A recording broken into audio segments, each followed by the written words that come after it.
All right, high rollers, this is terrific, and how lucky are we to have this guy on with us today. He is the talk of the darting world following a spectacular performance on day one of the PDC UK qualifying school. We all know he can play, and on day one, play he did. Stole the show in Wigan. Quoted on PDC.TV as saying, "This has always been the dream for me. I'm over the moon." Dream come true for Jamie Hughes. Jamie, welcome to the show, man. Thanks for being our high roller today. Yeah, no problem. Thanks for having me. First off, man, congrats. Well done. Q school ain't easy, right? Now, obviously, I know that firsthand from my experience there last year. And also, if you look at the players that didn't get a card yesterday, it's an who's who of darts, really. Ex-world champions, current world champions, and probably a hell of a lot of future world champions in there as well. Well, absolutely. It's an amazing feat. Well done. You must be absolutely ecstatic about this. I'm curious as to where this ranks on your darting resume. I've always imagined that feeling a player must get when they get called up to the big leagues, You've secured your card for 2019-2020. You'll be playing with the best of the best full-time. This has got to be just awesome news for you. Yeah, you kickstart myself. I've been a bit stale the last 12 months. We've not been able to get a card last year. So hopefully I'll make up for lost time when I do finally get going on the Pro Tour circuit.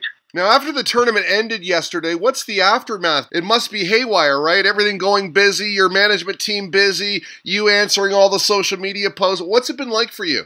Yeah, exactly what you just said. A lot of interviews, messages, just after me and Harry went for some food because we both have the same management stable. We wanted so a manager took us for a meal, so that was another bonus with Harry getting his card as well. It was a good day for MPI Promotions. Yeah, absolutely. MPI Promotions, quick shout out to Matt. Love those guys. Speaking of them, by the way, you've got a great stable. We had Daryl Gurney on, we had Matt on. I know you guys just signed Nathan Gervin, who was in the BDO final. Things are good right now at Camp MPI Promotions. Yeah, on the up and up, the rise and rise. Things just seem to keep getting better and better for everyone involved in MPI, and long may continue. Now, is the attention good for you? Do you like it? I mean, how do you feel today with all the social media buzz? You comfortable with that kind of stuff? Yeah, I've been around the pro game for a fair few years now. We're playing at Lakeside and things like that on the BDO side. So I'm quite used to all the attention from all corners, You were in the zone yesterday, no doubt. I saw a great tweet that said, Jamie Hughes, legs won in last 3 matches. Listen to this. 14, 14, 12, 11, 12, 12, 15, 13, 15, 13, 15, 14, 17. Okay, you had an off game. 12 and 12. I mean, that is incredible. Yeah, it was one of them days yesterday, where everything just seemed to come together at the right time. I was involved in an absolute great match with a lad called Talon Ridge, a young lad from the northeast, and that game really kicked me on. The way he performed spurred me on to up my game. I had to win that match, and after that I just carried on where I left off really with Talon, and hopefully the young lad will get his tour card one of the next other days because he's a good up and coming player. Now, is this the match you average 109.8? I mean, that's a cracker. I think so. It was the one I won 5-4. All the rest, I think, was 5-1s and 5-2s. But that was the one that went to the wire. It was, and I just pulled a 12-dart leg out on my throw with him being right on me. He really pushed me that match. Try that at home, folks. Good luck with that. Now, when you're hitting like that, what's it like? I mean, do you wake up feeling different, or does it just come to you? And when you're in that zone, it's got to be real confidence booster, like, hey, this is my day, right? Yeah, that's exactly what it feels like. It feels like you're just in a zone and there's just you and the dartboard there, and you're basically taking no notice in your opponent because the way you're playing, it doesn't matter what he does. You just know that the way you're playing, just keep yourself focused and just do what you do. And then, you hopefully stay in the zone because it doesn't take much, it only takes one crowd and then you can just pop out of it like that, you know what I mean? So, yeah, that's just kind of what it is. You do feel like you're exactly in a zone. Now, if you could only bottle that, right? I mean, it's a strange thing about darts. One trip to the board can be a 180. One day can be like the day you had yesterday. The next trip to the board, it's a 26. The next day, you're out first round. Why can't you bottle that? I mean, like, don't you wish you could? Yeah, that's exactly, the sentiment. Why call you bottle it? But that's where the mental side of the game comes in. And I think that's where the top players are the ones that are better mentally, that's kind of get over the mishaps and the bad darts, almost like they haven't happened. They just carry on. I'm real interested in the aspect of momentum, and we talk about the confidence you have when you find yourself playing lights out like you were yesterday. I saw another tweet that read, "No one is beating Jamie Hughes today. Unreal darts." So by the time you get to that big match with Kirk Shepherd, for the tour card, are you nervous in that spot, or are you just confident and you feel, hey, this is my day, this is no problem, not an issue? Yeah, I'll be honest, the first couple of legs in the final game with Kirk, I did feel a little weary, but I think it was the third or fourth leg. I took out a 167 with Kirk on a finish, as like a low finish, and I think that was the thing in the final then that kick-started me, I never lost a leg after that, and it's obviously hurt him as well, with him thinking I'm probably going to win this leg, he's over 100 behind, whatever. So then, chipping that out. And the shots like that, they can reignite you if you have a bit of a wobble or a bit of a bad leg. Yeah, absolutely. I mean, that's a key shot and a key moment. And, when you talk about big-time darts, it's moments like that that can really turn a match. Yeah, it felt like it did yesterday. It kind of felt like I hit him with a bit of a knockout blow. I think he started the next leg not very well. He was kind of still in his head, like, what's just happened there, kind of thing. And I was just right back in the groove then. Yeah, shell-shocked. It's got to be so disappointing, but again, great for you. Now, last year you mentioned that you were a favorite to get a tour card, kind of like Glenn Durrant is this year. You played the Challenge Tour instead, and you were quoted again on PDC TV after your victory yesterday that the Challenge Tour, where you had a win, by the way, really toughened you up. Yeah, it was very tough. I had quite a decent start to the year after the disappointment of Q School. I qualified as a seed for the UK. I was playing good darts. I beat the newly crowned champion Rob Cross in his second match after being world champion. So, it all started off very well. And then there was a big break through the summer where there weren't any challenge tours. And I really struggled around that time because I'm used to playing a lot of darts. And then my first tournament back after the break, I had the best day I've had on all the challenge tour to the first one back. So that kind of kick-started me again. And then I had a bit of a good end to the year. So it was just the middle bit, really, what was frustrating. The rest, water. Well, watching you play, you've got a great action, and it seems very steady. And when you find yourself in a zone like that, I mean, who's going to beat you? And that's what I'm wondering for this year and the next. Do you set goals for yourself? What are you hoping for? I mean, if you throw in averages like that, the great thing about the PDC Tour is the sky is the limit, right?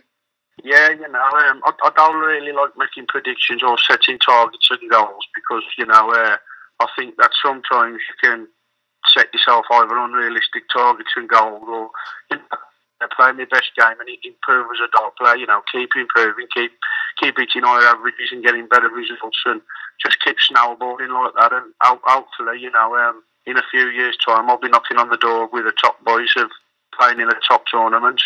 Well, absolutely. I'm sure you will. I mean, you got to be on top of the world right now. What's the biggest thing you're looking forward to now full-time on the PDC? You played events before, of course, but you're full-time now. You can really give it a go. Are you looking forward most to an opponent? Is it the crowds? Is it the stage play, the exposure? Or is it a chance at the money? Basically, it's just challenging myself personally against the best players out there and seeing how I'm faring and what I can do to improve, and improving as a player and as a person mentally. Just improving, becoming better, becoming a better me. You mentioned the mental side of the game a couple of times now. I'm wondering about the rigors of the PDC Tour. The caliber of play is so good. The travel, I mean, it's not easy out there. Darts seems to be a blood sport these days. How will you prep for that? To be honest, I wouldn't have thought at this moment in time it can be as hectic as the BDO circuit was. You know, I mean, that was like week after week after week on the road. So I think that I should be quite well prepared. It's different. So we'll see what happens. You know, it's a bit of a mystery at the moment. It's a leap into the unknown. So you know, it's just one of them things. Pick it up as you go along. Well, it's very exciting times, that's for sure. You mentioned the BDO. Did you happen to catch any of the BDO World Championships at Lakeside this year? A place where you've reached the semifinals a couple of times. I know McGeaney had a tough go, but he responded well yesterday. Yeah, I watched it with vested interest. You know, I've got a lot of friends on the BDO circuit. You know, obviously Glenn Durrant, everyone knows that. Me and him are very good pals. And there's a lad who's from the same town as me who I went to school with, and I've known him all my life, Scott Baker. So I was watching with interest for those two. Well, what about that match between the two of them? Baker pulls the 140 checkout to prolong the match, save the day, and he's coming back from 3 sets down. I mean, what were you thinking when that was all going on?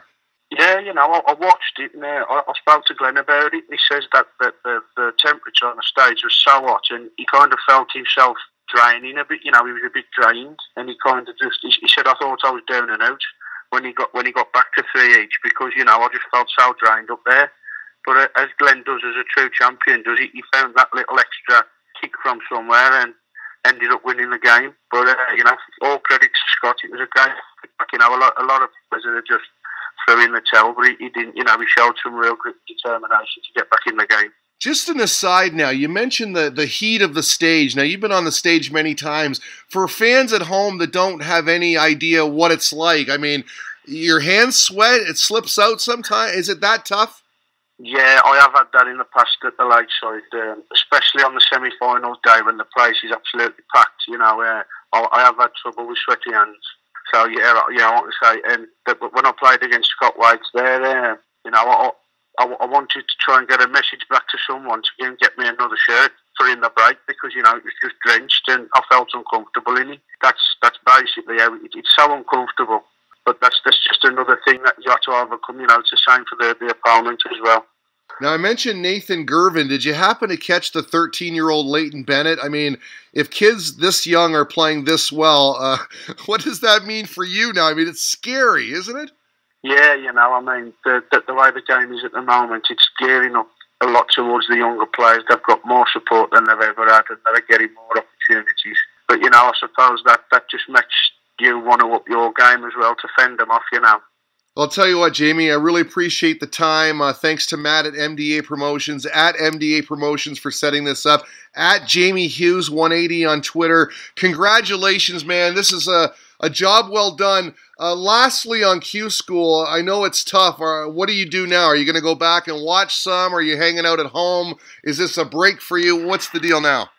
Yeah, well, I live just 2 hours from Wigan drive, so I'm actually back home now. I got up this morning, took a couple of the MDA lads down to the venue, Nathan Lafferty and Kyle McKinstry. Went in the venue, you know, said good luck to all my pals and that, and, you know, off I went. I'm back home now, planning my year now with a diary and looking at dates and things like that. Trying to plan things in advance now, looking forward to the future. That's got to feel so good, planning your diary now, right? Yeah, it really does. It's a really good feeling, you know. It's been a long time coming. Yeah, well, dream come true. Well done. Heartfelt congratulations. And I'll tell you what, I have a feeling that over the next 2 years, somewhere along the line, maybe twice or 3 times, you're going to bottle some of that magic from yesterday. And good things are going to happen for you, man. So thanks for your time. Really appreciate it. Good luck out there. Yeah, no problem. Thank you.